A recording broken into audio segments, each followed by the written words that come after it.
Tonight's story is one whispered across generations. A story from a quiet African village where the river is said to hear, remember, and sometimes respond. This is the true life horror folktale of the night the river answered. In 1994, a young boy named Obinna returned to the village of Umuachi, fresh from the city, educated, fearless. To him, spirits were a joke, folktales were nonsense. And the river that everyone feared was just water. But in Umuachi, the old ones say, the river does not forgive mockery, it only waits.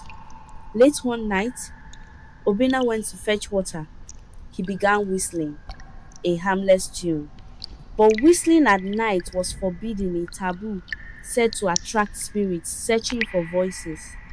Obinna didn't care.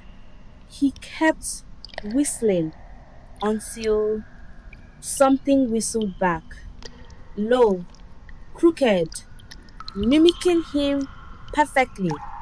He turned. No one was there. The river rippled without wind. The frogs went silent, and the trees bent as if listening. Obinna ran home, heart pounding, but told no one. The next night, curiosity dragged him back. This time, he saw footprints, wet, fresh, but not human.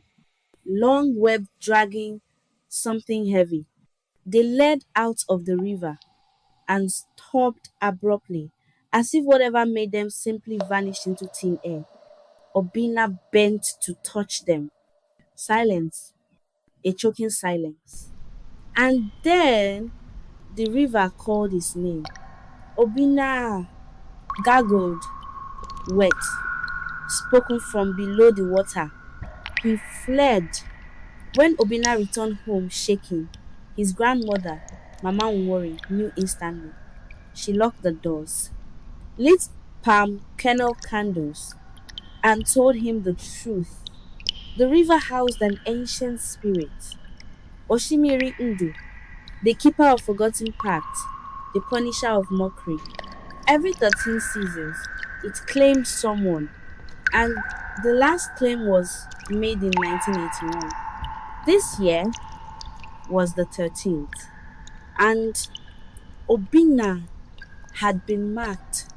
A cleansing ritual could save him, but it had to be done before the third night. Tonight was the third night.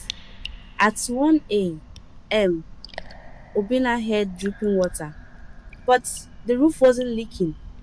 Drip, drip, drip. He turned.